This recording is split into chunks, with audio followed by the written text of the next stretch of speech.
Buenas tardes a todos. Buenas tardes también a los que nos escuchéis desde casa. Muchas gracias por estar aquí.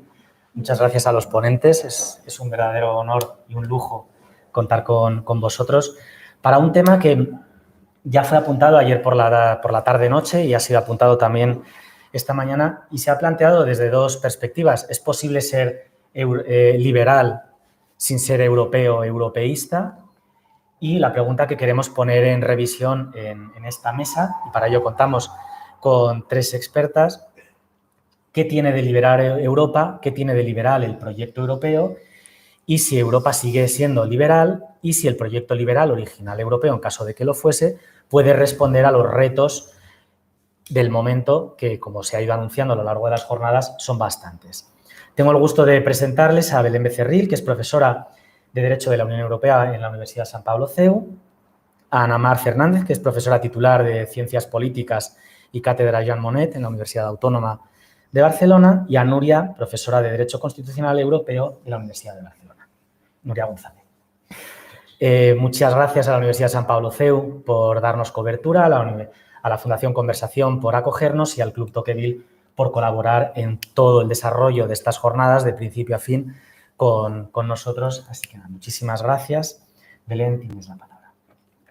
Muchas gracias.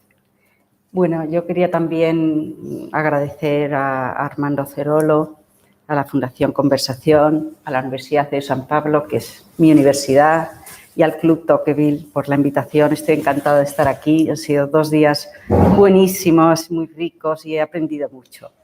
Una Europa liberal, ¿no?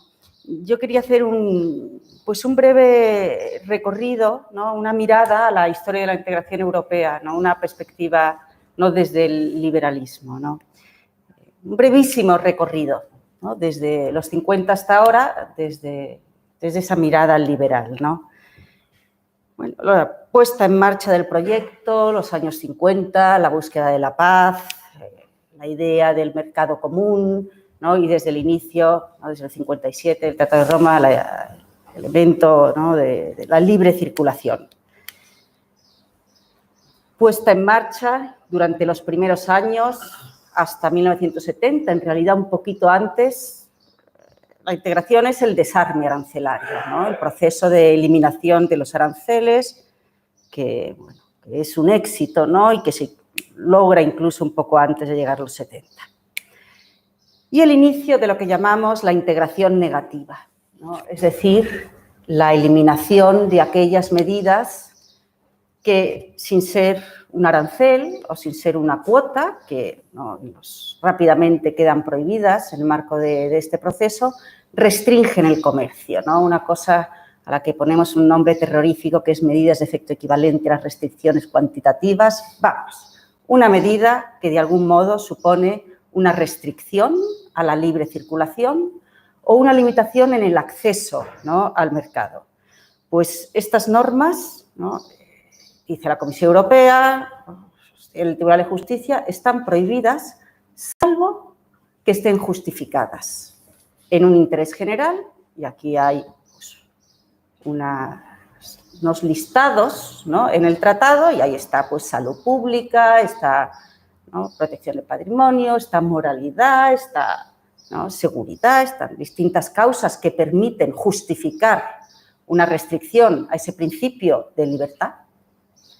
Y después, el tribunal dice también, hay otras, ¿no? Cuando se van planteando, pues protección de los consumidores, bueno, todo lo que no estaba en el tratado y que con el paso de los años va resultando necesario. Dice, hay otras exigencias imperativas. Ahora bien, para que esas normas que restringen la libertad, el principio de libre circulación, estén justificadas, tienen que ser proporcionales. Y, por lo tanto, el Tribunal de Justicia, ¿no? cuando la Comisión plantea que esta norma de este Estado miembro puede limitar el acceso al mercado, puede limitar el principio de libre circulación, tiene que hacer ese análisis de proporcionalidad, ¿no? Y se hace una pregunta que yo creo que es muy sugerente para una mirada liberal, que es, ¿no? ¿puede haber una medida distinta menos lesiva del principio de circulación?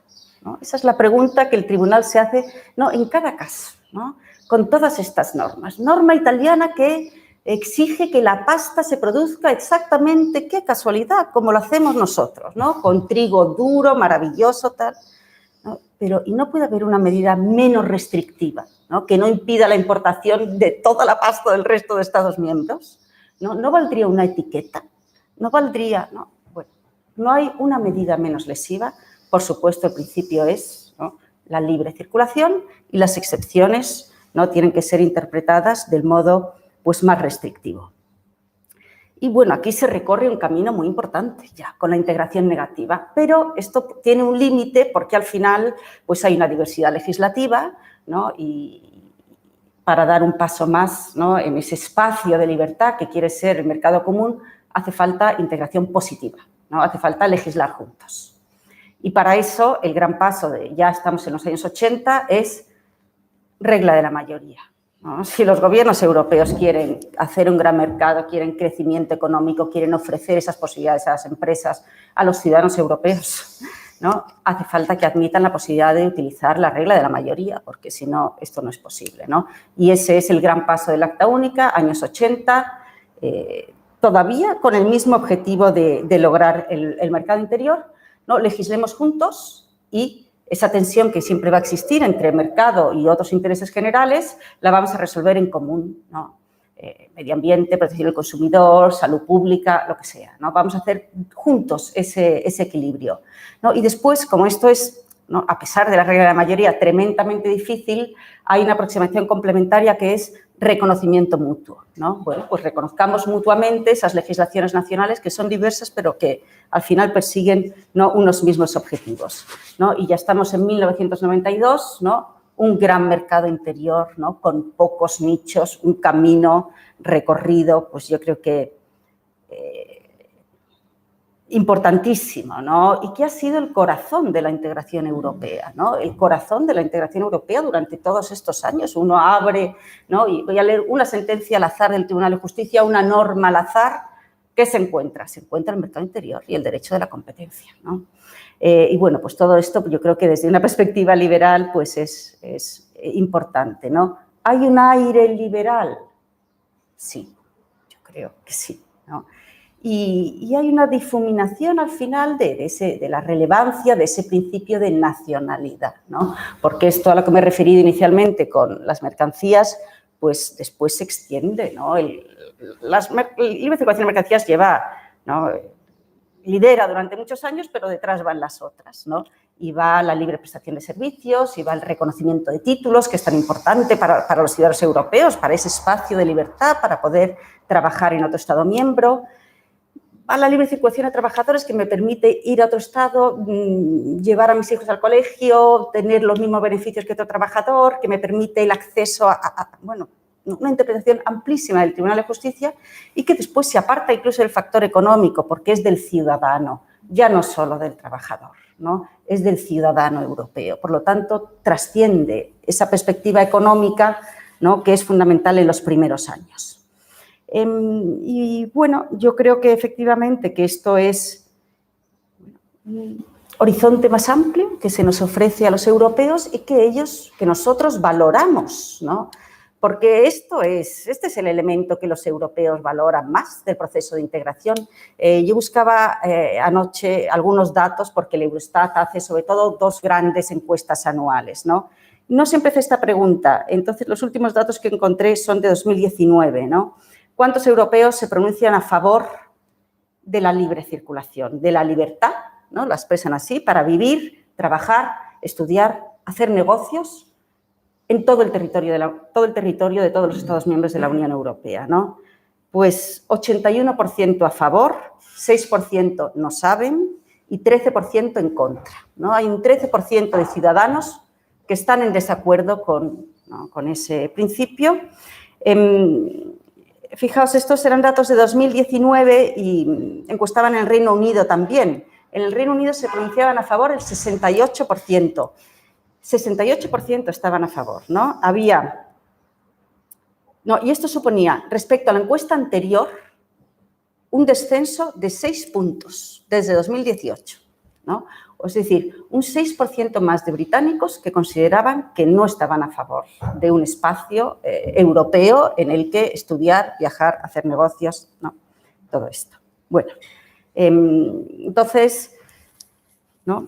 He tratado de recorrer, ¿no?, volando casi, ¿no?, desde los años 50 hasta, bueno, teóricamente esto es 1992, ¿no?, cuando consideramos que cumplimos ese gran sueño de contar ya con un, pues, mercado interior y ese espacio de libertad, ¿no?, en el que después hemos seguido, ¿no?, avanzando, pero que desde 1992 pues, es una realidad y que, bueno, al final superar esa fragmentación de los mercados. Yo creo que en el proceso europeo, en el sueño europeo, eso siempre ha estado ahí, ¿no? Y después de la Segunda Guerra Mundial, todos los proyectos, todas las propuestas para la integración coincidían en esto, ¿no? Eran unas instituciones comunes que funcionasen, ¿no? Y, por lo tanto, ¿no?, esto normalmente se expresaba con el término supranacionalidad, ¿no?, y con un tribunal de justicia serio y con una institución común con verdaderos poderes, que no sea un mero secretariado. Eso está ahí.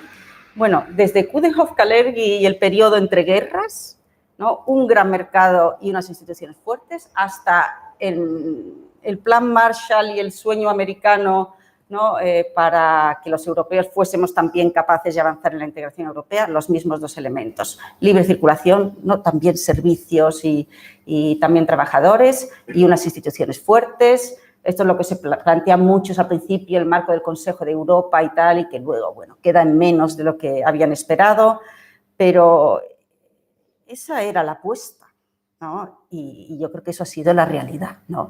Es verdad que en la Unión Europea ahora hacemos muchas más cosas juntos, ¿no? Y tenemos una unión monetaria, aunque no estamos todos, y tenemos un espacio Schengen, aunque ahí tampoco estamos todos, y tenemos una política exterior, aunque tampoco realmente lo tenemos, porque tenemos regla de la humanidad, de la unanimidad, y por lo tanto allí pues tampoco hay verdadera cesión de soberanía, ni termina de funcionar, ni va a hacerlo mientras tengamos unanimidad, pero el corazón sigue siendo el principio de libre circulación, ¿no? Y ese gran espacio de libertad que yo creo que hace del proyecto europeo algo a lo que, ¿no?, porque es difícil de renunciar para muchos, yo creo que para la mayoría de ciudadanos, ¿no?, porque estamos muy acostumbrados a poner en duda la totalidad del proceso, ¿no?, hablar de crisis existenciales, la prensa anglosajona, ¿no?, enseguida nos dice, esta crisis es la última, ¿no?, salimos de esta más unidos, esto es el final del proceso. Yo no creo que sea así, creo que la integración europea se basa en algo muy sólido que es, pues, una cierta identidad cultural y sobre todo unos valores comunes, ¿no?, que son la democracia, que son los derechos humanos, que es el Estado de Derecho, ¿no? Y después se ha construido en torno a ese mercado interior y esto les ha permitido a los europeos ganar ese horizonte mayor, más amplio, y creo que eso es algo estable y a lo que es muy difícil renunciar, ¿no? Y Brexit creo que es una buena prueba de ello, ¿no? Esta situación terrorífica de la que nos hablan tantos británicos, ¿no?, y esta dificultad práctica para los ciudadanos, para los empresarios, para levantar barreras allí donde no las había, ¿no? Bueno, por lo tanto, creo que sí, que hay un aire liberal en esta historia, ¿no? Y la segunda cuestión, más brevemente, porque es de la que Nuria va a hablar a continuación, que quería también, pues, ¿no?, brevemente mencionar, ¿no? Yo creo que en los últimos años la Unión Europea ha tenido que dar un paso en defensa del Estado de Derecho, ¿no? Y esto no es evidente, porque es verdad que, bueno, en el caso de España, yo creo que nosotros comprendemos muy bien que la Unión es más que un mercado interior, que también es, ¿no?, un espacio de valores compartidos, pues porque durante mucho tiempo no podíamos ser parte de todo esto y entonces, pues ese recuerdo está presente, ¿no? Pero ¿no?, este debate sobre esos valores pues cobra relevancia en los años 90 a la vista de la quinta, de la gran ampliación a los países de Europa central y oriental, ¿no? Y bueno, pues esa gran ampliación ha traído muchos problemas, tal y como resulta evidente en nuestros días, ¿no? Y es verdad, yo diría que los temores están ahí desde el principio, ¿no? Al fin y al cabo, estos estados que se habían caracterizado no por los derechos fundamentales, la democracia y el Estado de Derecho, sino precisamente por la ausencia de todo ello, pues ¿no? Causaban preocupación y temor, ¿no? Y eso explica que desde los mediados de los años 90 los Estados miembros, ¿no? Primero, a través de la reforma del tratado, sobre todo con Ámsterdam y después con Niza, comienzan a crear mecanismos para garantizar que una vez que los Estados se suman al club, la Unión tiene instrumentos para reaccionar si hay una vulneración grave y sistemática de sus valores, ¿no? Y entonces esto es lo que nos va a contar Nuria después, ¿no? Cómo surge allí, ¿no? Yo he tenido ocasión de leer los documentos preparatorios a la Conferencia Intergubernamental de Ámsterdam. Esto es explícito, o sea, yo creo que hay una relación de causalidad, ¿no? Es la gran ampliación, ¿no? Lo que hace que la Unión pues, comience a preocuparse por este asunto y a tomar medidas, ¿no? Es verdad que en cierto sentido, esa gran ampliación fue todo un éxito, ¿no? Y lo que llamamos la condicionalidad, pues funcionó, ¿no? La condicionalidad de preadhesión fue muy eficaz. Condicionalidad respecto al acervo, es decir, todos estos países tenían que aceptar pues, toda esa normativa específica, ¿no? Que el candidato tiene que incorporar. Y condicionalidad democrática también, que es el respeto a estos principios de carácter político, ¿no? Solo Rumanía y Bulgaria tuvieron también una condicionalidad post-adhesión, ¿no? Lo que nos ha, lógicamente, preocupado a posteriori ha sido pues, qué instrumentos tiene o de qué instrumentos carece la Unión, ¿no? Para seguir ejerciendo una influencia, para responder, para reaccionar cuando esos valores son vulnerados de modo grave y sistemático, ¿no? Y, bueno, pues hemos tenido los dos primeros casos prácticos, ¿no? En los últimos años, que han sido Hungría y Polonia, y aquí hemos visto los primeros usos de esos mecanismos, ¿no? Que está el artículo 7, que está un mecanismo de diálogo, que le llamamos marco del Estado de Derecho, y ahora hay un mecanismo nuevo también, que es el nuevo reglamento que dejó a Nuria. Yo creo que todos estos mecanismos han permitido, ¿no? Cubrir el vacío que dejaba tras de sí, ¿no? El fin de esa condicionalidad democrática, ¿no? Y bueno, pues todo esto nos deja, yo creo, un sabor amargo, ¿no? Porque para las instituciones ha sido muy difícil ejercer influencia. Y yo creo que la pieza más débil es el Estado de Derecho, ¿no? Yo creo que el caso de Polonia pues, ¿no? Es clarísimo. La Comisión le dirigió 4 recomendaciones sucesivas que fueron pues, absolutamente desatendidas, ignoradas, ¿no? Por parte de estos gobiernos. Yo creo que el problema... yo creo que muy claro en el caso de Polonia ha sido la independencia del Poder Judicial, ¿no? La captura del Poder Judicial, ¿no? Un verdadero asalto al Poder Judicial en 2 actos, primero el Constitucional, ¿no? Después el Supremo, los tribunales ordinarios, el Consejo General del Poder Judicial, Consejo Nacional del Poder Judicial, que se llama allí, pero... Bueno, todo esto ha generado un debate político, ¿no? Algunos han dicho, yo he escuchado en España algunas voces defender el caso polaco, diciendo que aquí hay unos motivos políticos detrás, que yo he leído las 4 recomendaciones de la Comisión y creo que hay un problema, y el problema es de independencia judicial. Hay muchas materias en las que la Unión Europea no tiene competencias, ¿no? Cuestiones muy delicadas, ¿no? Como pues, el derecho a la vida o la cuestión del aborto, o como el apoyo a las familias o a las familias. Bueno, la Unión Europea no tiene políticas en estas materias, ¿no? Esas cuestiones son cuestiones nacionales reservadas a las democracias nacionales. Yo creo que la Comisión Europea ha visto un problema con la independencia del Poder Judicial.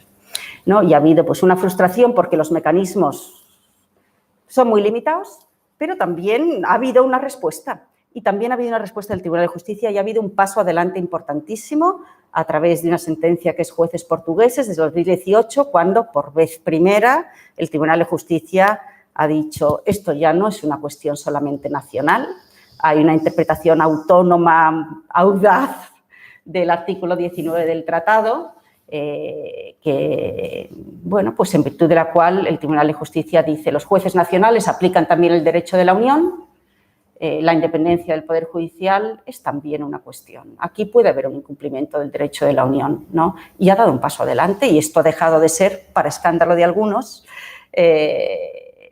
una cuestión meramente nacional.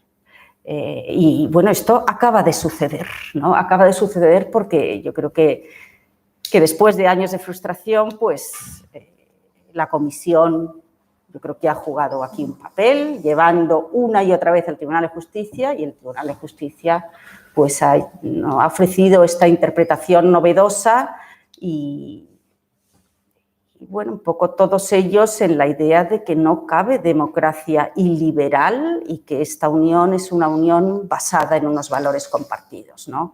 Y todo esto, que era una cosa un poco lejana para España, pues en los últimos tiempos, lamentablemente, también ha estado de moda aquí, ¿no?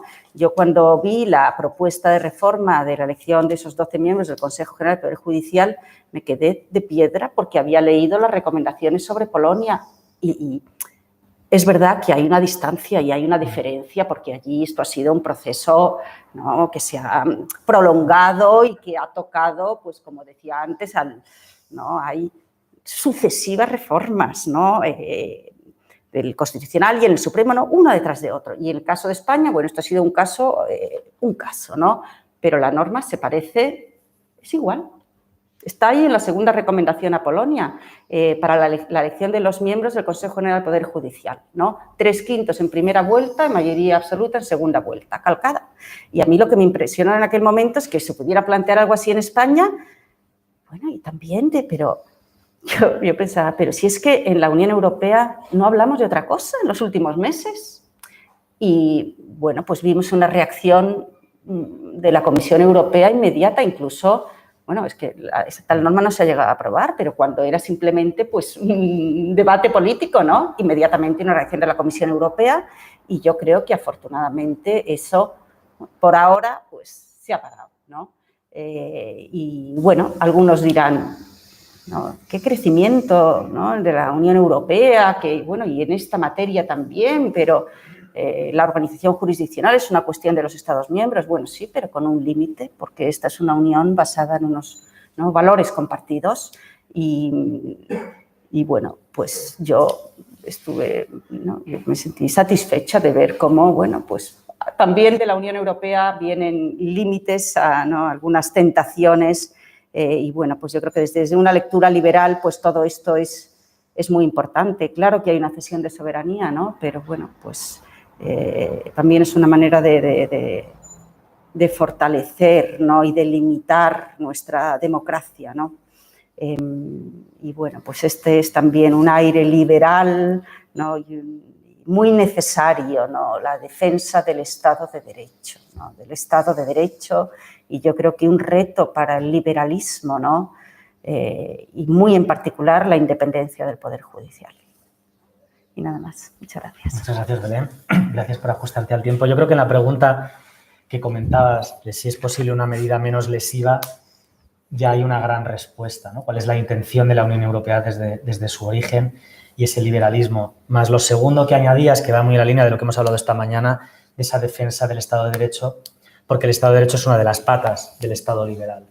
Y, por tanto, la Unión Europea sí es liberal en cuanto que está en una de sus principales preocupaciones, ¿no?, el Estado de Derecho. Así que muchas gracias, ha sido muy clarificador.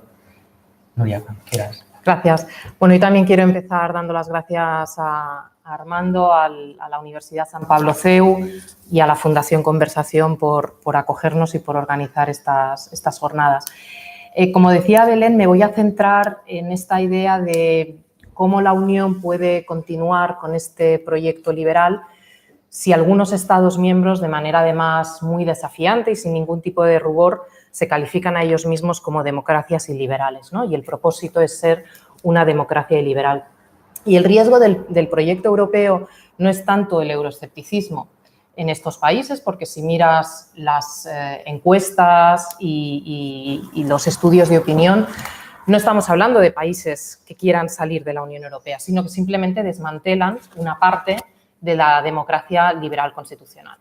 Y subrayo la idea de una parte, porque es verdad que en los últimos años se ha hablado mucho de recesión democrática, ¿no? Y hay mucha literatura sobre la cuestión de recesión democrática. Y tenemos que especificar de qué estamos hablando, porque Orbán en el año 2016 hace un discurso en el que dice la democracia es uno de los valores europeos principales, la Unión Europea está fundada en la democracia, Hungría está fundada en la democracia y por eso voy a organizar un referéndum para que los ciudadanos húngaros puedan decidir si quieren o no cuotas de refugiados, ¿no? Entonces, la parte de democracia liberal constitucional que se rechaza es precisamente la parte liberal constitucional, pero no esa concepción pobre que también se ha puesto de moda en algunas partes de nuestro país, que consideran que la democracia es la voluntad popular. Una voluntad popular, un principio mayoritario que no tenga límites, ¿no? Que ha de prevalecer sobre cualquier tipo de consideración. Pero eso es una parte, son unas elecciones más o menos libres, periódicas, con un traspaso pacífico de poderes, pero luego hay toda una serie de elementos que ayer, por ejemplo, se estaba haciendo alusión a ellos. En primer lugar, pues unas libertades de expresión y asociación y una posibilidad de participar en el debate público, porque no es solo cuenta que el voto sea secreto. Más importante quizás que el voto sea secreto es que tengas la libertad, sin temor a sufrir represalias, a expresar públicamente en el ágora cuáles son tus opiniones políticas. Esto es un elemento liberal de nuestra democracia. Y luego está la cuestión más constitucional del gobierno limitado, al que aludía ayer Juan Claudio, de los pesos y contrapesos, de los organismos independientes, de instituciones contramayoritarias que controlen al gobierno y de una burocracia que sea capaz de aplicar la ley de manera neutral. Estos elementos liberal constitucionales son los que se rechazan, no así el primero. Entonces, ¿cómo en concreto, para intentar ser un poco más concretos, cómo en concreto se erosiona o se ha erosionado en la última década ese elemento liberal constitucional de las democracias? Aquí voy a hablar de dos grandes grupos. El primero me voy a detener un poquito más. El uso de lo que se ha cualificado como el constitucionalismo abusivo. El uso de reformas constitucionales que, aunque, bueno, tienen una apariencia de legalidad, en el fondo están atentando contra el espíritu de la ley. Si la Constitución, por ejemplo, nos dice que para elegir a los miembros del Tribunal Supremo es necesaria la mayoría de los partidos políticos en el Parlamento y luego una votación de 2/3 en el mismo Parlamento, yo puedo modificar la Constitución y decir con una votación de 2/3 partes del Parlamento es suficiente. Bueno, esto a primera vista no es una cosa terrible, ¿no? Pero si nos fijamos un poco más, estoy hablando del caso de Hungría, año 2010. Año 2010, el partido Fidesz gana las elecciones con un 53% de los votos, gracias a una ley electoral que no habían hecho ellos, todo se ha dicho para ser honestos intelectualmente. La reformarán al año siguiente para todavía darles más ventajas. 53% de los votos obtienen, número de escaños, 68% de escaños en el Parlamento. Ya se garantiza, ya tienen 2/3 partes. Pero es que en el año 2014, con un 45% de los votos, también tienen 2/3 partes del Parlamento. Y en el año 18, también sin llegar al 50% de los votos, también tienen 2/3 partes del Parlamento. Entonces, cuando tú empiezas a hacer reformas diciendo no es necesaria la mayoría de los partidos en el Parlamento, con 2/3 partes ya es suficiente, lo que estás diciendo es que podrás hacer reformas, en este caso, cómo nombrar a los miembros del Supremo, con la mayoría de gobierno. Y, por tanto, la idea de los límites, de los contrapesos, del control al gobierno cae. Pero además no te quedas solo aquí. Dices, y además voy a aumentar el número de los miembros del Tribunal Supremo, con la posibilidad de que ahora yo, automáticamente, como se necesita solo 2/3 partes, voy a poder nombrar a los afines. Pensemos, ya abro un paréntesis. El presidente Biden está diciendo que considera una opción, y para eso establece una comisión, la posibilidad de aumentar el número de miembros del Tribunal Supremo de Estados Unidos. En Estados Unidos, desde el año 1869, no se ha modificado el número de miembros del Tribunal Supremo. Lo intentó Roosevelt en el año 36, en pleno apogeo, porque el Tribunal Supremo había tumbado algunas medidas del New Deal, y la prensa de manera unánime, los dos partidos de manera unánime se opusieron. Esto es una convención constitucional, contra estas cosas no podemos ir, ¿no? Quiero decir, con esto estoy diciendo que aumentar el número de miembros o alterar el número de miembros de un órgano como un Tribunal Constitucional o un Tribunal Supremo, cuando tú tienes la capacidad de nombrarlos sin necesidad de llegar a consensos con la oposición, son cuestiones que, aunque a primera vista no puedan parecer graves, luego, junto con estas otras medidas que estamos comentando, acaban haciendo que el Poder Ejecutivo abarque también y capture el resto de poderes. Y además no se queda solo ahí la reforma, y estos son reformas que se hacen 2010-2011, en el primer año de llegar al gobierno. Y además dices, y ahora que el Tribunal Constitucional me acaba de tumbar, sigo hablando de Hungría, una ley tributaria, voy a reformar también la Constitución para limitar las competencias del Tribunal Constitucional, que a partir de ahora no podrá decidir sobre cuestiones de constitucionalidad que afecten a las leyes tributarias, a no ser que estén afectando a la vida, a la libertad de conciencia, a la libertad religiosa, que normalmente no son derechos afectados por las normas tributarias. Sí lo sería el derecho a la propiedad, sí lo suele ser el principio de igualdad, de no discriminación, pero esos curiosamente quedan fuera. Y el Tribunal Constitucional húngaro, con las manos atadas, ve cómo sus competencias son recortadas, ¿no? Entonces, estos son ejemplos de un uso abusivo del constitucionalismo. Un uso abusivo que lo que hace pues, es atentar contra el espíritu original del constitucionalismo. Un ejemplo más, a pesar de todas estas reformas que se hacen, se decide al año siguiente aprobar una nueva Constitución. Una nueva Constitución. La Constitución preveía que para aprobar una nueva Constitución se necesitaran 4/5 partes. Diréis, hombre, 4/5 partes, pues ya es una mayoría suficiente. Esa cláusula, ese precepto constitucional no estaba sujeto, dijéramos, a su propio límite. Por tanto, lo que se hace es primero modificar ese precepto y se dice, será suficiente entonces para reformar la Constitución una mayoría de 2/3 partes. Con lo cual ya, desde un punto de vista jurídico, dijéramos, desde un punto de vista formal, no hay ninguna vulneración, pero entendiendo todo ¿cómo se llama? El picture, el marco, el contexto global, vemos cómo se está alterando y se está afectando los elementos del constitucionalismo liberal, ¿no? Esto por una parte, este uso abusivo del constitucionalismo, sobre todo, como decía Belén, para afectar y para cercenar el Poder Judicial, que es el gran poder que tienen en mente estos gobiernos para poder, dijéramos, continuar con un rodillo gubernamental. Y luego, el otro gran objeto de ataque, los medios de comunicación. ¿Y cómo lo vamos a hacer? Pues hay diferentes maneras, ¿no? Pongamos también los ejemplos en Polonia y Hungría. Puedo, por ejemplo, establecer un nuevo Consejo Audiovisual, cuyos miembros van a ser todos nombrados igual por una mayoría de gobierno, por 2/3 partes en el Parlamento, que van a poder imponer multas a aquellos medios de comunicación que no estén dando una cobertura informativa de manera neutral. O puedo también aprobar una ley en la que establezca que en todos los órganos de gobierno, en todos los consejos de dirección de los medios de comunicación del país, haya de haber una mayoría de miembros nombrados por el gobierno.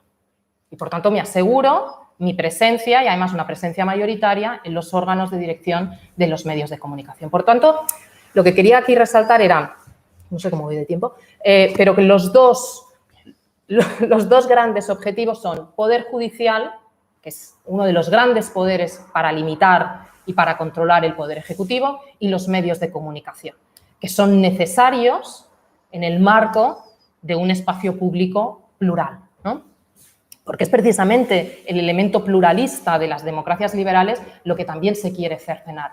Con una idea, bueno, muy eslava de decir, no, mira, es que no somos una suma de individualidades, esto también lo dice Orbán en un discurso, la nación húngara no es una suma de individualidades, la nación húngara necesita ser gobernada, dirigida, desarrollada por el gobierno, claro, no por la sociedad civil, por el gobierno, y por eso construimos un Estado iliberal. Y frente a esto, ¿qué puede hacer la Unión Europea?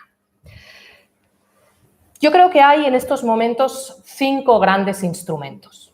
5 grandes instrumentos. Uno muy novedoso, que ya veremos.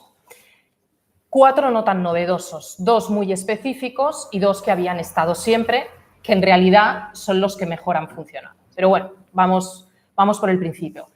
El artículo 7 del Tratado de la Unión Europea, al que estaba aludiendo Belén, que se introduce en el Tratado de Ámsterdam. Este artículo se ha incoado ahora en el año 2017 contra Polonia y en el año 2018 contra Hungría. Porque en el caso de Polonia fue la Comisión la que inició el procedimiento, en el caso de Hungría ha sido el Parlamento Europeo. Porque se consideraba que había suficientes motivos para pensar que había pues, violaciones graves de los valores del artículo 2 del Tratado de la Unión Europea, que eran estos valores a los que aludía Belén, que son libertad, igualdad, democracia, Estado de Derecho, protección de las minorías, pluralismo. ¿Qué ha ocurrido? Ha ocurrido que estos procedimientos están encallados en el Consejo. Hemos sido incapaces, o los Estados miembros son incapaces, de llegar primero a una mayoría muy cualificada en el Consejo que se exige para determinar que existe un riesgo de amenaza grave y sistémica. Si llegáramos ahí, pero fíjate el tiempo que ha pasado y todavía no hemos llegado ahí, el Consejo Europeo, por unanimidad, tendrá que constatar la existencia de una vulneración. Claro, esto es muy difícil que pase, por no decir que es imposible, son 2 procesos que van en paralelo. Es verdad que el Estado miembro que está siendo investigado, dijéramos, no participa de la votación, pero es que los otros compañeros que hacen prácticas similares sí que van a participar de la votación y, por tanto, no hay posibilidades reales realmente de que esto pueda llegar a ser exitoso. Tenía un sentido este mecanismo, tenía todo el sentido. Además, lo bueno del mecanismo es que no está hablando de casos concretos, sino que está hablando eso de lo que decíamos antes, ¿no? Del contexto global. Y además no se tiene que preocupar por esta cosa que muchas veces ha limitado la actuación del Tribunal de Justicia. ¿Esto entra o no entra dentro del ámbito de aplicación del derecho de la Unión Europea? No, se dice, mira, son estos valores, cualquier actuación, tenga o no relación con el derecho de la Unión Europea que esté vulnerando estos valores del artículo 2, puede ser sujeta a inspección. Pero el gran problema de este mecanismo pues es que es un procedimiento eminentemente político y, por tanto, está absolutamente encallado. Siendo conscientes de esto, la Comisión Europea lo que hace en el año 2014 es iniciar el marco para el Estado de Derecho, que es un proceso, básicamente, es un diálogo por fases y en estas fases solo se ha iniciado contra Polonia, lo estaba diciendo Belén. Lo que hace la Comisión es entablar un diálogo, unas negociaciones con el país y en el caso de Polonia lo inician en enero del 2016, lo terminan a finales del 2017, emiten estos 4 informes. Estos 4 informes que le sirven a la Comisión, como decía Belén, para constatar todos estos problemas, todas estas prácticas iliberales que se han llevado a cabo. Como no hay ningún éxito tras este diálogo de casi 2 años, es cuando la Comisión inicia el artículo 7. Pero también hemos visto que el artículo 7, que la doctrina habla del botón nuclear, pues el problema del botón nuclear es que nunca llegamos a darle al botón nuclear porque en el Consejo pues hay cierto pánico. Pero estos 2 instrumentos que son específicos de la protección del Estado de Derecho son complementarios de otros instrumentos que hay en el derecho de la Unión Europea que se han usado desde el inicio y que sí que tienen éxito. Procedimiento de infracción clásico, en virtud del cual la Comisión Europea, a iniciativa propia o por una denuncia, inicia también una fase de diálogo con un país cuando piensa que ha infringido el derecho de la Unión Europea. Si al final de todo este proceso, también tras un dictamen motivado de la Comisión Europea, que sería parecido a lo del marco del Estado de Derecho, el país, el Estado miembro, no hace nada, no mejora, no solventa esas actuaciones, entonces la Comisión acude al Tribunal de Justicia de la Unión Europea. La Comisión, en paralelo a iniciar el artículo 7, también presenta un procedimiento de infracción ante el Tribunal de Justicia. Y es ahí, no ha habido solo uno, han empezado hace pocos años, pero ya ha habido varios. Y es en estos procedimientos de infracción donde se ha conseguido algo. Por ejemplo, hay uno muy famoso de la edad de jubilación de los jueces en Polonia. Se establece por ley que los jueces se jubilarán, los hombres a los 65 años y las mujeres a los 60. Se rebaja la edad de jubilación. ¿Por qué? Porque así entonces el gobierno tiene la posibilidad de nombrar nuevos jueces, ¿no? Entonces, la Comisión Europea lo que hace es, por la vía de la no discriminación en base al sexo, establece que aquí ha habido una vulneración del derecho de la Unión Europea. El Tribunal de Justicia les da la razón y aquí sí, Polonia cambia la edad para que no haya una discriminación entre hombres y mujeres. Entonces, este es un ejemplo, pero ha habido más. Donde sí que ha habido, por tanto, algo de éxito es cuando ha podido intervenir el Tribunal de Justicia, ¿no? Por tanto, procedimiento de infracción, tercer mecanismo, que aunque no ser propiamente de defensa del Estado de Derecho, lo hemos usado y ha sido parcialmente exitoso. Otro mecanismo, el cuarto, las cuestiones prejudiciales. No es tampoco un mecanismo propio de defensa del Estado de Derecho, pero lo estamos usando. Las cuestiones prejudiciales, ya lo sabéis, cualquier órgano judicial de cualquier Estado miembro puede acudir al Tribunal de Justicia y plantearle una duda de derecho de la Unión Europea. Órganos judiciales polacos se están dirigiendo al Tribunal de Justicia preguntándole, ¿esta norma polaca que me obligan a aplicar no estará vulnerando el derecho de la Unión Europea? Y no solo órganos judiciales de Estados miembros afectados. Hay también un caso reciente de un tribunal irlandés que le pregunta al Tribunal de Justicia, ¿tengo verdaderamente que extraditar a este ciudadano polaco a Polonia cuando pienso que puede haber riesgo de que no tenga un derecho o un juicio justo? ¿Que no reciba un juicio justo? El Tribunal de Justicia dijo que, bueno, que en realidad todavía no teníamos ninguna constatación de que hubiera un riesgo sistémico en Polonia. Al final el tribunal irlandés acabó extraditando al ciudadano polaco, pero lo que vemos es que también se está pudiendo usar este mecanismo para que haya una cierta supervisión o fiscalización, no ya de los propios tribunales de los Estados miembros afectados, sino también de otros órganos judiciales de otros Estados miembros, ¿no? Y ahora me queda el último mecanismo, pero una breve consideración. ¿Voy bien?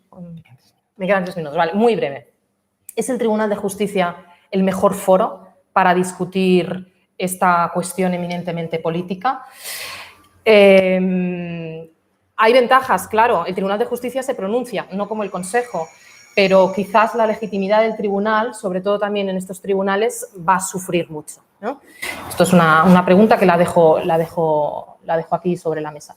Y luego el último mecanismo, muy reciente. En diciembre del 2020 se aprueba un reglamento de condicionalidad para, dijéramos, la buena gestión financiera de los presupuestos de la Unión Europea. La novedad aquí es que se incluye que un elemento o una condición previa esencial para la buena gestión financiera es el respeto al Estado de Derecho. Esta es una propuesta que lanza la Comisión en el año 2018 y que no se consigue aprobar hasta finales del 2020 porque Hungría y Polonia sistemáticamente lo están torpedeando. Hasta que en julio del 2020, con la presidencia alemana, los alemanes empiezan una negociación y llegan a una serie de acuerdos. ¿Qué acuerdos? En el reglamento no se dice, pero en las conclusiones del Consejo Europeo de diciembre del 2020 se le indica a la Comisión que solo podrá aprobar o solo podrá, dijéramos, aplicar este reglamento en el que la Comisión puede suspender pagos a los estados que hayan vulnerado el Estado de Derecho, teniendo en cuenta la identidad constitucional de los Estados miembros. Esta es una exigencia que imponen Hungría y Polonia, que el Consejo Europeo pues, la acepta. Y claro, al final este es el meollo de la cuestión, porque Hungría y Polonia lo que defienden es que su democracia iliberal forma parte, iliberal o antiliberal, forma parte de su identidad nacional constitucional y que, por tanto, ha de prevalecer sobre los valores del artículo 2. Entonces, esta es la gran cuestión. Este mecanismo todavía no ha entrado en vigor, pero todavía no lo estamos viendo, no sabemos cómo lo vamos a aplicar. Hay una cuestión, y ya con esto ya acabo. El mecanismo habla, y esto también fueron unas novedades introducidas en esta última negociación entre Alemania, Hungría y Polonia, que la vulneración del Estado de Derecho ha de afectar de manera grave y de forma directa a la gestión presupuestaria. Esto, las palabras grave y de forma indirecta, antes no estaban. Claro, esto va a hacer todavía más difícil que se pueda aplicar. ¿Cómo se aplicará? Se aplicará en principio, inicia la comisión el procedimiento, como siempre, y el Consejo, por mayoría cualificada, puede decidir, oye, sí, aquí hay una vulneración, por tanto, retiramos fondos. Pero, y novedad también, con esto de verdad que acabo, novedad también de estas negociaciones, Hungría y Polonia exigen lo que se conoce en la jerga europea, un freno de emergencia. Si ellos tienen la sospecha de que el Consejo ha actuado de manera poco neutral, le pueden pedir al presidente del Consejo Europeo que eleve la cuestión al Consejo Europeo y se tendrá que decidir en el Consejo Europeo. Entonces, claro, el miedo de muchas personas es no vamos a estar otra vez repitiendo el mecanismo del artículo 7 y elevando esto en un foro en el que al final no va a poder haber un acuerdo. Entonces, es esperanzador este quinto mecanismo que está muy pensado para el Estado de Derecho, pero ya veis que el funcionamiento también puede ser un poco arriesgado, porque no sabemos si también nos vamos a encontrar con los mismos problemas que tenemos actualmente con los otros mecanismos específicos del Estado de Derecho. Y ya. Fenomenal. Muchísimas gracias por ajustarte al tiempo y sobre todo al tema, que es lo más importante. Esta mañana veíamos la importancia de los mecanismos de control constitucionales y es muy interesante lo que nos has dicho, ¿no? Cómo puede haber una amenaza iliberal precisamente por la vulneración de estos mecanismos y cómo la propia Unión Europea intenta tener al menos 5 formas de control. Y es muy clarificador esto que nos has contado, así que muchísimas gracias. Y Ana Mar, cuando quieras. Muchas gracias. Bueno, yo también me quiero unir a los agradecimientos, ¿no?, a la Fundación Conversación, a la Universidad San Pablo, en particular a Armando por organizar este encuentro realmente muy interesante, ¿no? Yo cuando empecé a preparar esta intervención le daba vueltas, ¿no? Como también he escuchado a algunos ponentes, pues le daba vueltas al título, esto de la ilusión liberal, y como lo mío es la Unión Europea, pues empecé a preguntarme pues si la Unión Europea era liberal, ¿no? O sea, hasta qué punto, y lo de la ilusión, pues pensando, acabé preguntándome, bueno, realmente hasta qué punto es liberal la Unión Europea, ¿no? Y lo que quería compartir con vosotros aquí ahora era pues un poco este proceso intelectual que he ido hilvanando estos días y que me llevan de alguna manera a formular la idea, o digamos a pensar que en realidad hay como cuando nos aproximamos a la cosa europea, como polity, ¿no? Pues en realidad yo creo que hay como 2 niveles, 2 capas, ¿no? Decía esta mañana Asunción, 2 planos, en el sentido de que, bueno, sin duda el modelo europeo, el proyecto de integración europea como proyecto de paz, de prosperidad, basado en el mercado, todo esto obviamente es un modelo que promueve, defiende la liberal democracia, no hay ningún tipo de dudas al respecto, ¿no? Y con las presentaciones que acabamos de ver, pues también esta apuesta y esa defensa del Estado de Derecho. Por lo tanto, está claro que el modelo que promueve la Unión Europea y que ha puesto en práctica a nivel macro, yo diría, y aquí es donde entraré yo en la modulación, pues obviamente es un modelo liberal. Ahora, lo que quería un poco contrapesar quería bajar, digamos, del modelo a la práctica, ¿no? O mejor dicho, bajar del modelo, del diseño, de la idea de Europa, si queréis, bajar un poco al funcionamiento del sistema político europeo. Y aquí yo modularía más, ¿no? Modularía más. Y para modularlo voy a hablar de 3 aspectos que, en mi opinión, pues merecen una cierta atención y que quería compartir con vosotros, ¿no? La primera cuestión que me hace, bueno, que no podría decir la Unión Europea es un modelo liberal, tal, es que yo veo que la forma de hacer política, yo me centro en políticas europeas porque es lo mío, digamos, es en lo que trabajo, pues en realidad mi conclusión es que ciertamente la Unión Europea, a través del proceso de integración, promueve una desregulación ¿no?, de los sistemas nacionales, pero que esta desregulación, esta liberalización, esta flexibilización de las fronteras, en el fondo el proceso o el fenómeno de europeización viene de una mano hiperreguladora, ¿no? Es decir, que la integración positiva que has mencionado y la integración negativa, es decir, la forma que tiene la Unión Europea, que la Unión Europea, yo siempre insisto, cuidado, la Unión Europea también son los estados que forman parte de la Unión Europea, no es una contraposición entre un ente supranacional y los estados miembros, ¿no? Los estados miembros están en los órganos decisores claves de esta Unión Europea.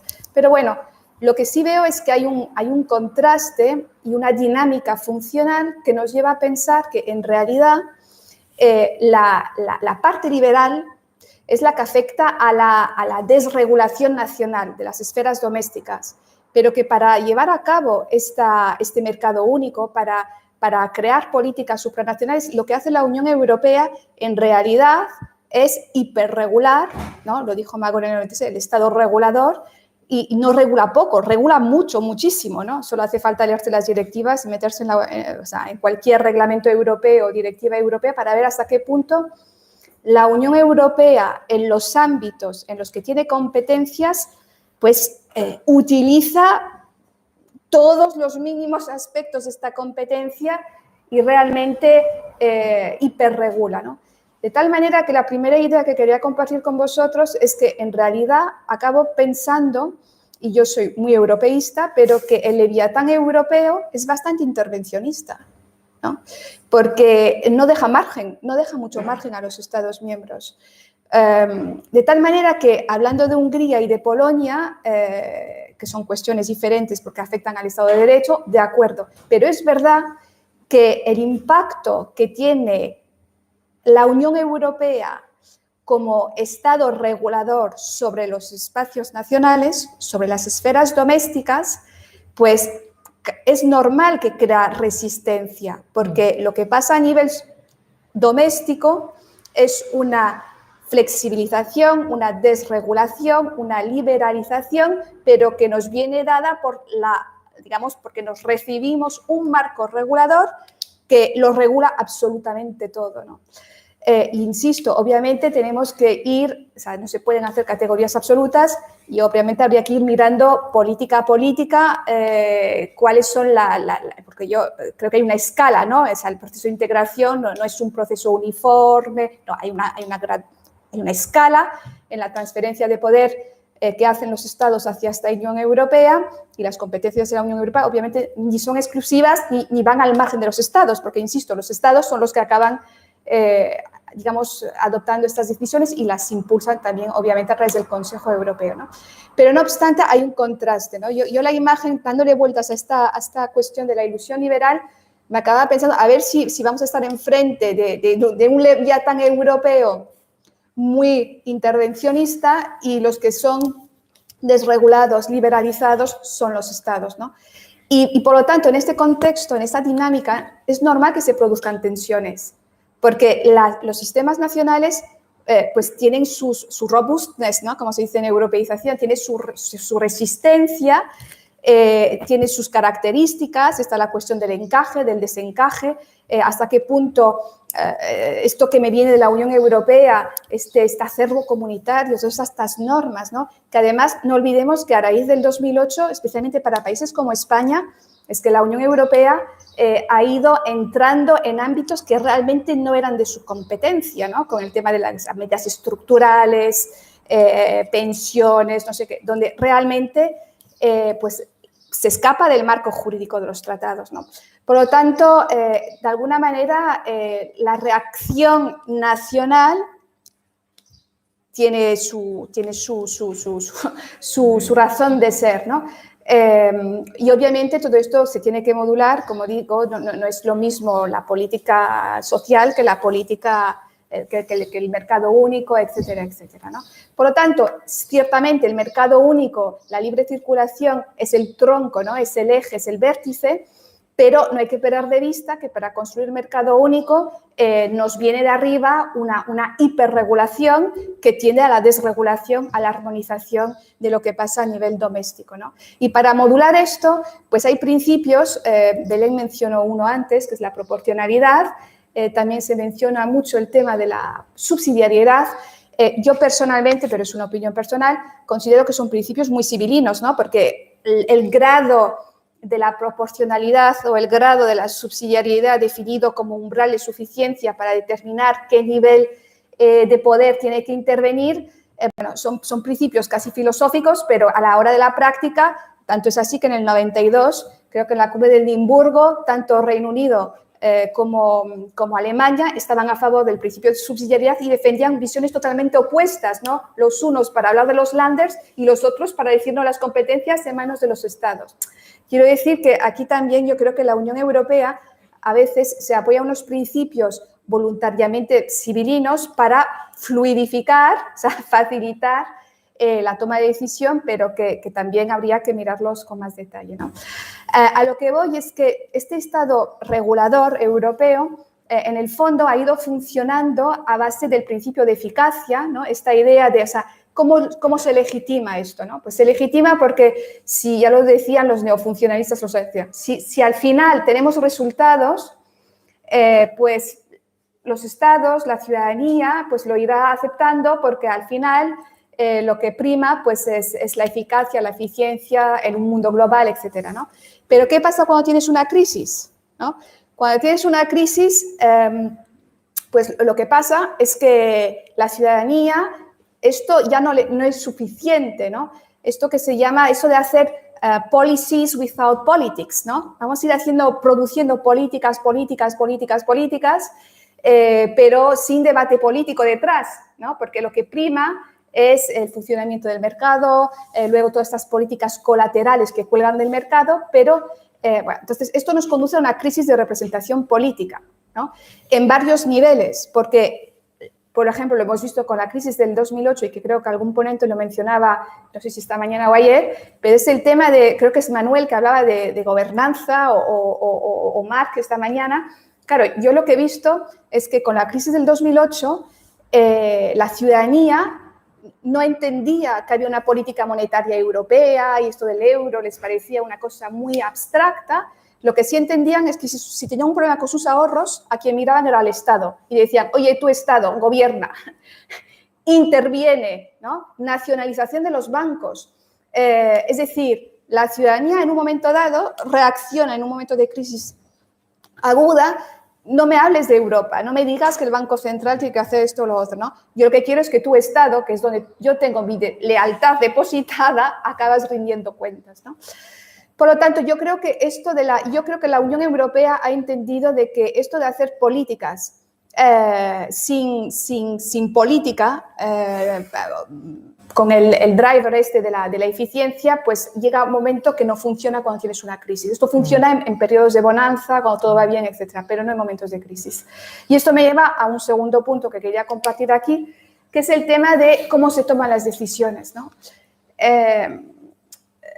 Y aquí también yo creo que hay que poner en la balanza el contraste que existe entre la norma y la práctica, ¿no? La norma y la práctica.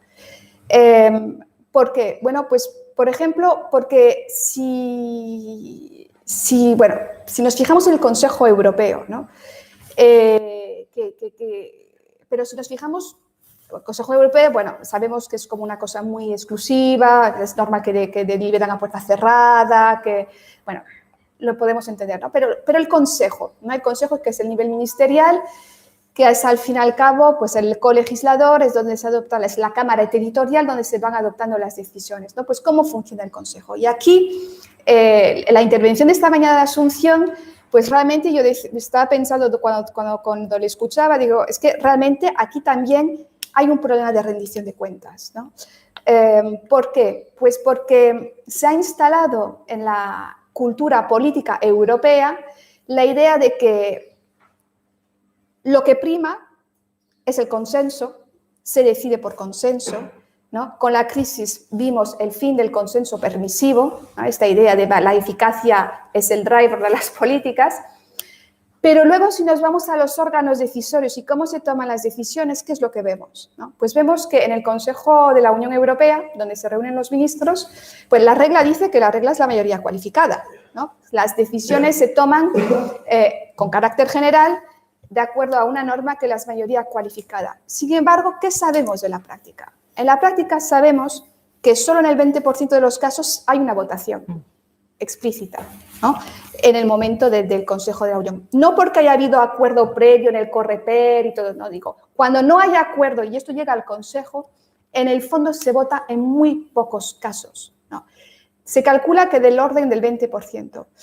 ¿Y qué sale como forma decisoria mayoritaria? O sea, ¿cuál es el patrón de conducta de los Estados miembros en el Consejo? Es el patrón consensual, ¿no? Hemos decidido por consenso.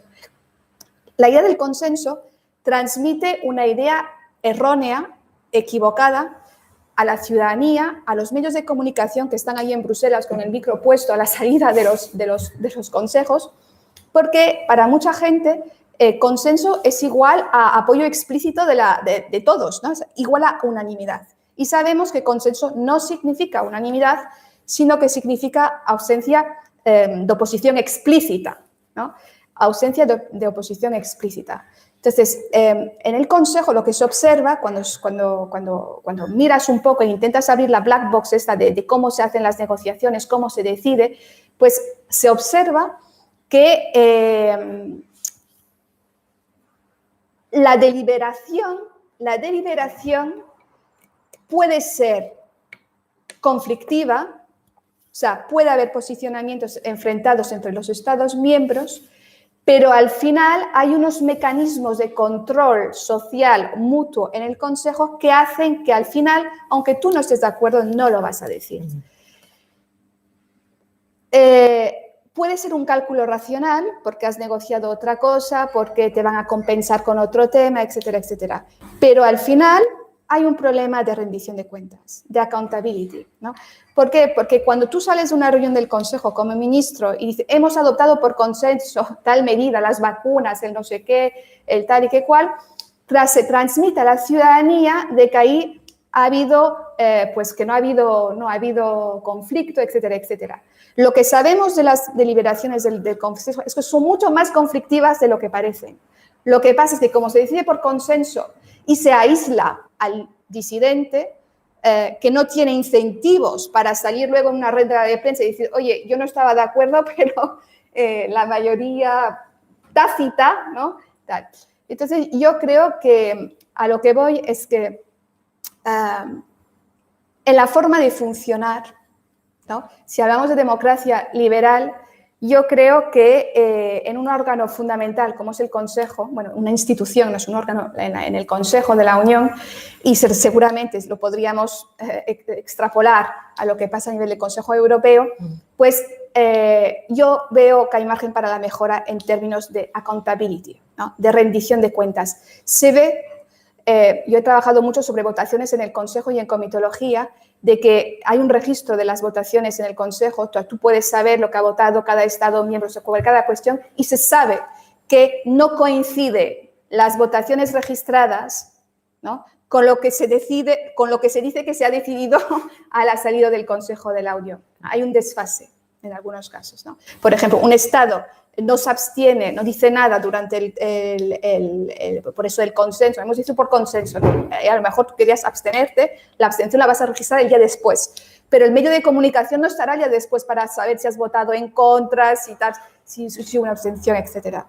Por lo tanto, yo aquí creo que hay un tema no de transparencia, porque el Consejo publica los datos, pero sí que hay un tema digamos, de intentar reflejar mejor el estado de las deliberaciones, del conflicto y al final si hay un consenso, pues de identificar mejor cómo se ha forjado, ¿no? Y esto me llega a un tercer tema que quería compartir aquí también con vosotros, es el tema de los expertos, ¿no? La verdad, con el tema de la crisis sanitaria, primero las limitaciones a la libre circulación, luego con el tema de las vacunas, ¿no? de la gestión europea de la crisis del COVID en general, pues yo creo que un tema que merece atención, mucha atención, es el tema de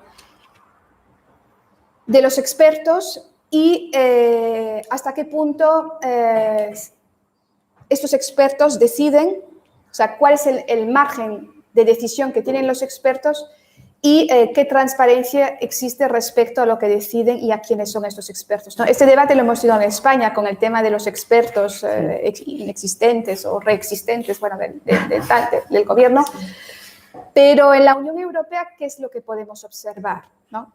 Pues yo, que trabajo mucho sobre comitología desde hace muchísimos años, veo que existe en comitología, se adoptan normas reglamentarias, es la parte ejecutiva, no es la parte legislativa, es la parte ejecutiva, se adoptan muchísimas, o sea, la comitología valida las propuestas de la Comisión Europea en materia de implementación y ahí se deciden cosas muy relevantes, ¿no? Sobre el tema de las vacunas, si os miráis lo que se está aprobando últimamente, es toda una modificación importantísima de todo lo que es genéticamente modificado, ¿no? Un tema que era polémico en la Unión Europea, todo lo que tenga que ver con la protección del consumo, la protección de la salud del consumidor y todo lo que es de consumo humano, ¿no? Pues toda esta legislación sobre lo genéticamente modificado que se está aprobando en comitología y de la cual la ciudadanía no tiene ni idea, cero idea, ¿no? Pero es que si vas a explorar y intentas saber quiénes son, etcétera, pues realmente la información es muy poquita. Tengo que decir que hay unos esfuerzos, la presión del Parlamento Europeo, que es colegislador, como sabéis, pues la presión del Parlamento Europeo ha hecho que cada vez se sepa más lo que opera en la fase ejecutiva europea, en estos comités de implementación, y hay mejoras porque ahora se publican fichas de votaciones, etcétera, etcétera. Pero es imposible tener una lista de los nombres de las personas que ahí se reúnen. Cosa que contrasta al 100% con el registro de expertos que asesoran la comisión en la fase legislativa, ¿no? Para la iniciativa legislativa. Pero en la fase ejecutiva, ¿no? Que es, como se dice, the devil is in the details, ¿no? No te fijas en la ley, fíjate en el reglamento de aplicación, porque ahí es donde está la sustancia, pues ahí realmente hay margen para la mejora, ¿no?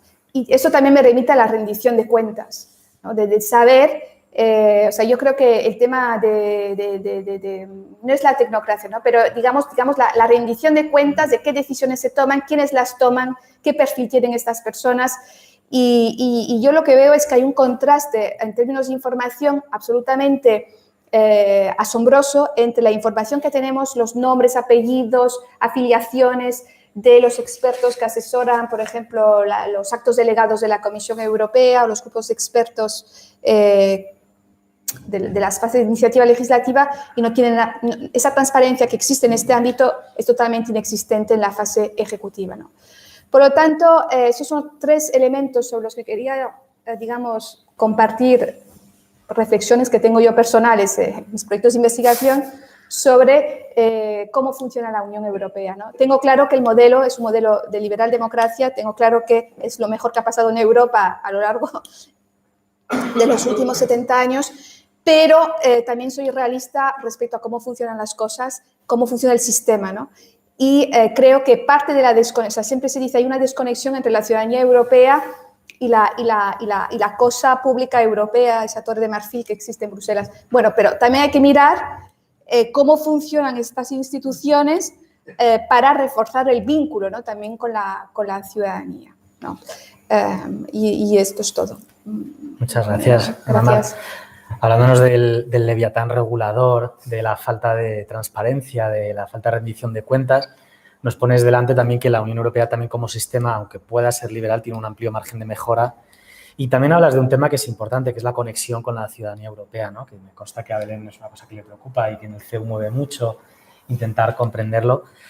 Así que muchísimas gracias, porque además de interesante ha sido provocador y seguro que da pie a preguntas entre los presentes. Sí, veo dos. Sí, yo. Marc. No guarda mucha relación con las dos primeras partes, las dos primeras intervenciones, sino con la de Ana Mar. Lo que ahora que estabas comentando, me ha venido a la cabeza este modo de funcionar que tú dices por consenso, que ya de algún modo es la manera que tiene de funcionar en cuestiones muy técnicas ya desde hace décadas, diríamos, esos organismos de normalización que colaboran con la Unión Europea, ¿no? en el establecimiento de estándares técnicos, de las normas técnicas europeas. A mí me sorprende en su día, cuando estudié el tema, cómo esos estándares europeos que nos afectan en nuestro día a día, pues eran adoptados no por ningún tipo de mayoría, sino simplemente por consenso, ¿no? Como ya has dicho, ¿no? Si usted no dice nada, pues entiende que usted sabe. No, la cuestión que quería formularte es, efectivamente, ese leviatán europeo regulador hasta el más mínimo detalle, curiosamente, también supone toda esa regulación, sobre todo en el ámbito de las tecnologías de la información, el establecimiento, eso ha salido, ahora no recuerdo el nombre de la autora, una profesora americana que ha escrito un libro precisamente no sobre el efecto de las regulaciones europeas en el mercado mundial, ¿no?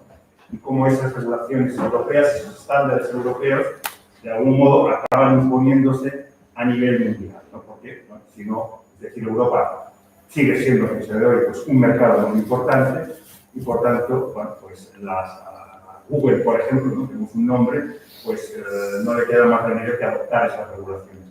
Entonces, claro, paradójicamente esas regulaciones terminan siendo favorables para la libertad de los ciudadanos. Y no solo de la Unión. O sea, ahora pienso, por ejemplo, ¿no? En todo el tema bueno, en término técnico no sé cómo llamarlo, ¿no? Pero aquello del borrado, ¿no? De la memoria en Google, ¿no? Aquello que usted tiene que borrar, ¿no?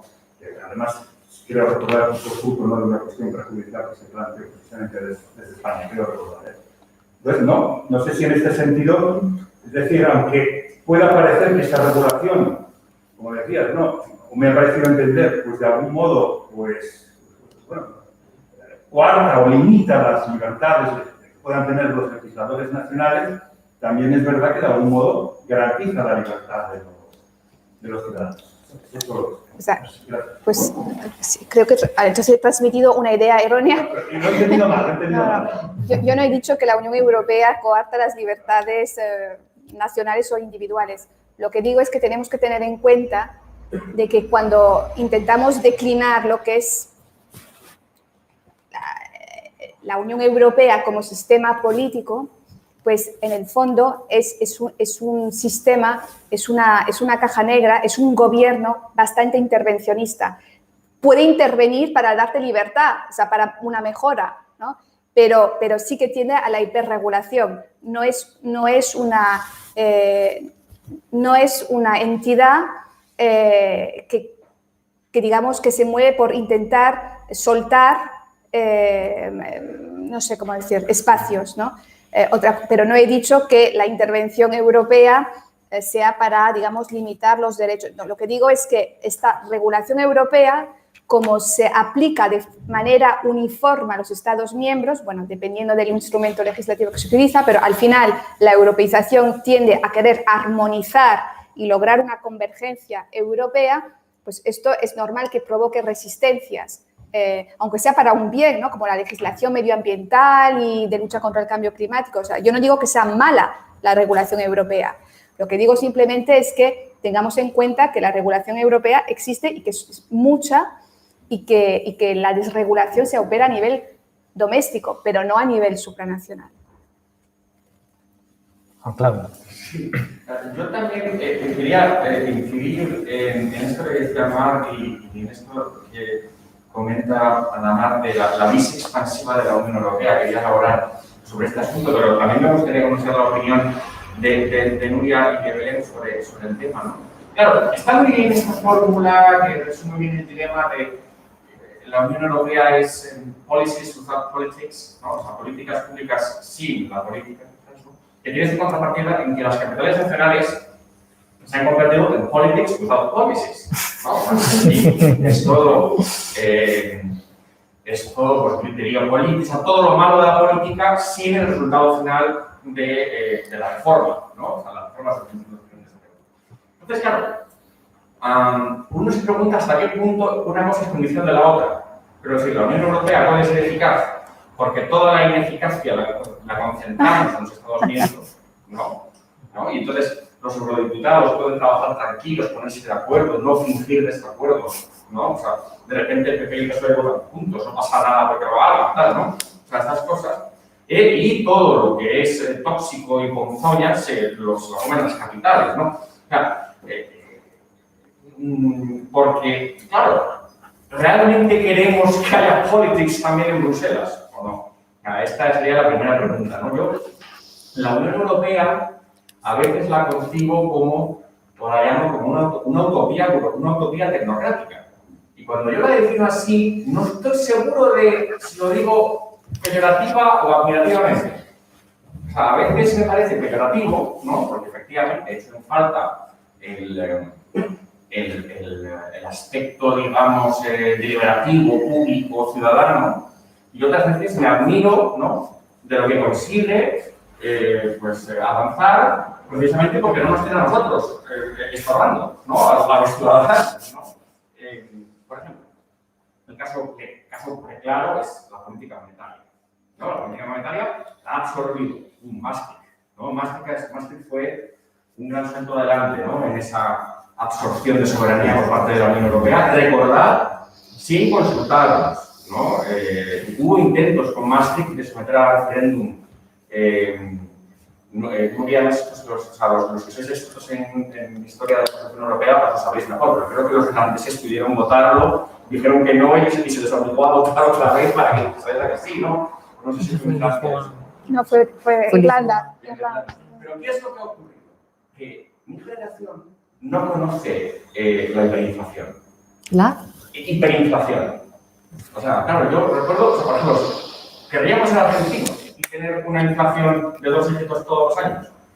O realmente nos ha salido bien la jugada de concentrar todo eso en un grupo de técnicos en Frankfurt, ¿no? Porque de repente, al menos esa parte, ¿no?, nuestros ahorros, la inflación no se los come, serán otras cosas, ¿no? La política fiscal, en cierto sentido, también está yendo por ahí, ¿no? Nuestros estados no entran en crisis de deuda porque al final hay unos comisarios en Bruselas que vigilan para que no se gaste demasiado, tal, etcétera. Y luego lo que decía Mar, claro, yo por ejemplo hay veces que me desespero aceptando las cookies, ¿no? Esto, ¿no? Que seguro que es una idea de algún científico con base en Bruselas, ¿no? Pero es por nuestro bien, ¿no? A lo mejor sin eso nuestra intimidad estaría, o sea, particularmente hay momentos en los que digo, no me importa, no, pero vamos ahí aceptando cookies que vienen otra vez, seguro que con decisión de algún burócrata en Bruselas. Pero más allá de que a mí me cueste decidir si esto es bueno o es malo, también lanzo la hipótesis de que tenga que ser necesariamente así.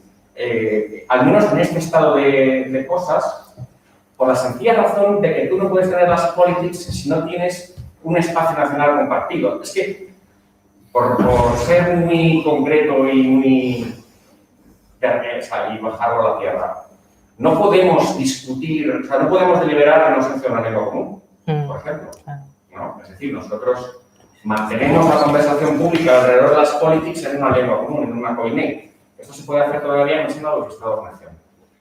Pero en Europa, claro, ellos juegan con la ventaja de que no hay una esfera idiomática compartida que genere eso, ¿no? Lo que hay son élites que, por supuesto, leen en inglés y se enteran más o menos del político y todo esto, ¿no? Pero no tienes periódicos provinciales en cada una de las provincias europeas generando opinión porque se comparte una lengua común, ¿no? Entonces, ponemos el tema de ayer, en ausencia de verdadera nación europea, yo no estoy convencido de que pueda haber, en la Unión Europea, podamos llegar a acoplar, al menos en este momento, las policies a las politics. Porque las politics pertenecen al reino de lo nacional. Esta sería mi idea. Belén primero y luego tú. Vale, sí. Sí, bueno, yo quería decir varias cosas, intentaré ser muy rápida. Que el libro este es de Anu Bradford y es un gran libro y se llama El efecto Bruselas y el subtítulo es How the European Union Rules the World. O sea que en este ejercicio de estandarización y de armonización, pues ganamos algo también, que es un elemento del que no hemos hablado, ¿no? Y que es una cuestión global, ¿no? De influencia global, ¿no? Y que yo creo que eso tiene mucho que ver con los motivos por los cuales necesitamos la integración europea hoy, ¿no? Para quizás evitar la irrelevancia, ¿no? Después, otra idea que me ha surgido y que me deja antes colgando cuando he hablado de al final esa pregunta que me resulta tan liberal, ¿no? O sea, yo imagino hoy al Tribunal de Justicia en ese ejercicio de análisis de la proporcionalidad de la medida restrictiva, esa norma concreta, tal, ¿no? Esa pregunta sobre si esa restricción es necesaria, si realmente esa norma persigue ese objetivo de interés general y si no habría otra medida menos lesiva con la libertad que permitiese alcanzar ese objetivo. Yo creo que cuando el tribunal hace ese ejercicio se está preguntando por la posible arbitrariedad, ¿no? Y por eso me resulta muy cercano al discurso liberal, ¿no? Y esa idea de limitar la arbitrariedad del poder, ¿no? Es una pregunta sobre la posible arbitrariedad, ¿no? Qué liberal me suena a mí esa pregunta, ¿no? Y después, por contestar a esta última intervención, yo creo que la Unión Europea ni lo hace todo, ni lo puede hacer todo, ni nunca va a hacerlo todo. O sea, yo creo que este es un sistema de equilibrio, ¿no? Y iría un poco, es verdad que es difícil, ¿no? Definir ese ejercicio, ¿no? Ese principio de subsidiariedad es un ideal, ¿no? Aunque sea justiciable. Pero la Unión tiene unas competencias exclusivas que tienen que ver con el comercio, que tienen que ver con la Unión Monetaria, pero luego la regla general es compartidas y eso no excluye también la acción nacional. Y después queda muchísimo en manos de los Estados miembros, a las democracias nacionales, ¿no? Y toda una serie de medidas en las que, de políticas en las que la Unión puede apoyar lo que hacen, ¿no? Complementar. Y un gran ejemplo es salud pública, pero otro es educación, pero bueno, o política exterior, en la que la Unión tiene poco que decir con este tratado, ¿no? O sea, que yo creo que hay un espacio que tiene que haberlo, ¿no? Yo no soy una de esas europeístas que cree que la Unión debe hacerlo todo, ¿no? En absoluto, en absoluto. Solo probablemente aquello que los Estados no puedan hacer por sí solos, ¿no? Y ahí pues queda mucha batalla nacional. Y después, a nivel Unión Europea, me ha interesado muchísimo y comparto mucho de lo que dices, por supuesto, que la Unión no es perfecta. Yo creo que se puede pensar en democracia fuera del límite del Estado-nación y que hemos recorrido un gran camino para ser eficaces y para tener procedimientos democráticos y la codecisión es una realidad. Pero, por supuesto, que eso exige una continua revisión, ¿no? Y creo que queda camino por recorrer, que tiene que ver con la politización, con el espacio público, que tiene que ver con la elección del presidente de la Comisión, incluso con la posibilidad de listas transnacionales, para seguir consolidando esa democracia europea y que la autocrítica, ¿no? es muy necesaria. Y, por último, con este debate sobre si la Unión regula mucho, regula en exceso o no. Otra cosa que tenía en mente y que no he dicho es que, bueno, si pensamos en el liberalismo, bueno, hoy, de la perspectiva más pragmática, bueno, el mundo liberal, bueno, pues tiene un espacio, ¿no? ¿Cuántos liberales hay en el Parlamento Europeo? ¿Son 90? ¿O no? ¿Cuánto pesa el grupo liberal? En la Unión Europea estamos todos, ¿no? Estamos todos. Estamos desde la derecha de la derecha a la izquierda de la izquierda, y afortunadamente es un espacio de pluralismo y pues ahí hay unos equilibrios, ¿no? Y es verdad que a veces pues las normas, ¿no? Y esa regulación pues llegará más lejos y otra vez en otra cuestión pues otras alianzas políticas y otros consensos pues, ¿no? Darán lugar a un resultado pues de mayor desregulación, de menos regulación. Bueno, ahí vamos a vivir siempre, ¿no? Y eso es el pluralismo y eso es la democracia. Y habrá, pues, distintos momentos y distintas políticas, ¿no? Como tú decías.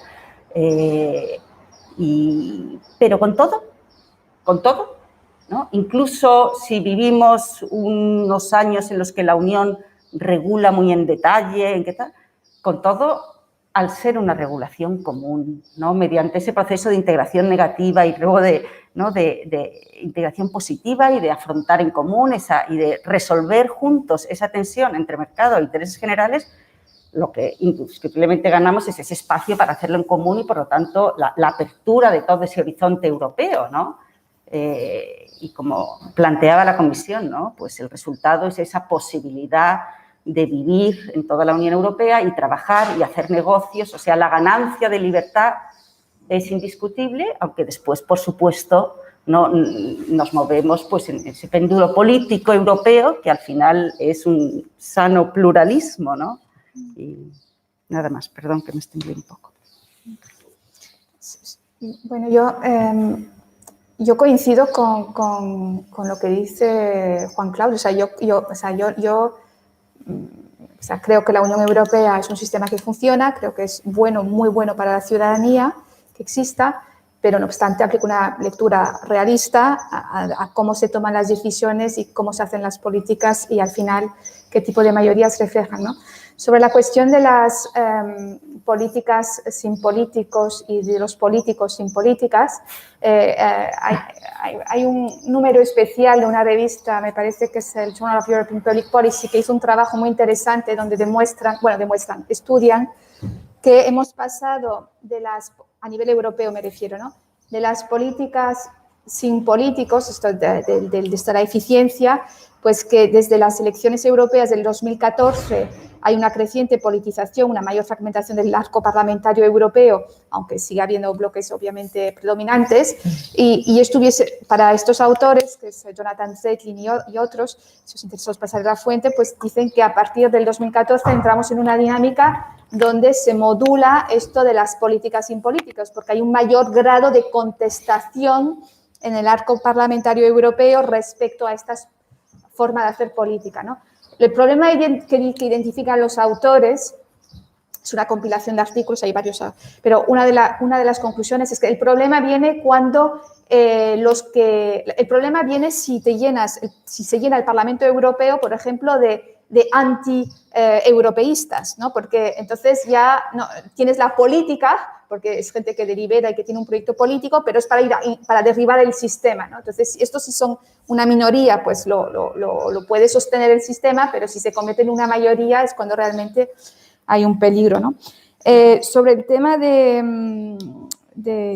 la política monetaria, me gustaría hacer un apunte, porque la política monetaria está claro que bueno, representa un avance, una culminación, ¿no? Dotar de una moneda única al mercado, etcétera, etcétera. Bueno, eso es una cosa realmente merecedora de admiración como apuesta y tal.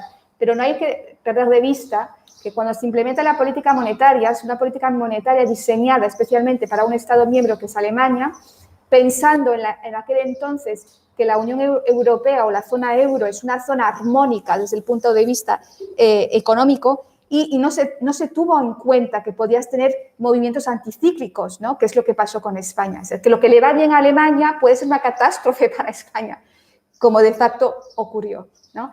Entonces, ¿con esto qué quiero decir? Quiero decir que hay que ponerlo todo en la balanza. Obviamente, todas las políticas europeas aportan algo y son buenas en principio, pero hay que ver después esto cómo baja a nivel doméstico, ¿no? Qué impacto tiene, qué encaje tiene con la realidad preexistente, ¿no? Es en este sentido que creo que hay que un poco mirarlo de cerca, ¿no? Y luego, finalmente, una cosa que no he mencionado antes, pero que también merece atención, yo creo, con el tema de este plan de recuperación para Europa, ¿no? El nuevo plan Marshall, etcétera, es también la perspectiva de la Unión Europea como Estado redistributivo, ¿no? Que también es un tema que merecería cierta atención.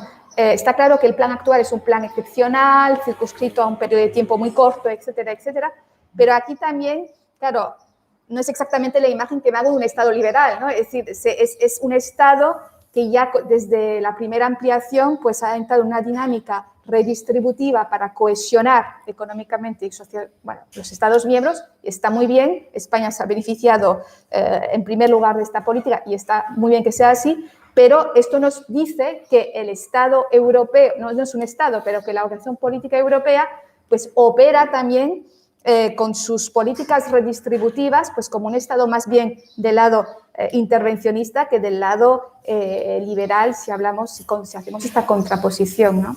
Y también esto creo que es un tema interesante porque el tema del plan europeo habrá que ver qué condicionalidad tiene para los Estados miembros, qué implicaciones va a tener, cómo se va a ejecutar. Bueno, es decir, y aquí también volvemos al tema del Estado regulador, ¿no? Muy bien, estamos un poquito fuera de tiempo.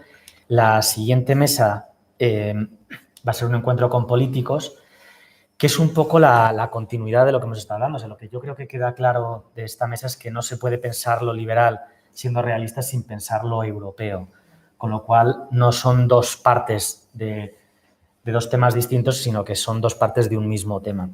Y en ese sentido, la siguiente mesa, que tendrá lugar a continuación, vendrá Javier Zarzalejos, diputado del Partido Popular Europeo, y Francisco Contreras, diputado de las Cortes Generales por el Grupo Parlamentario Vox, y será el colofón de estas jornadas que hemos tenido. Muchas gracias, descansamos y a las 6:30.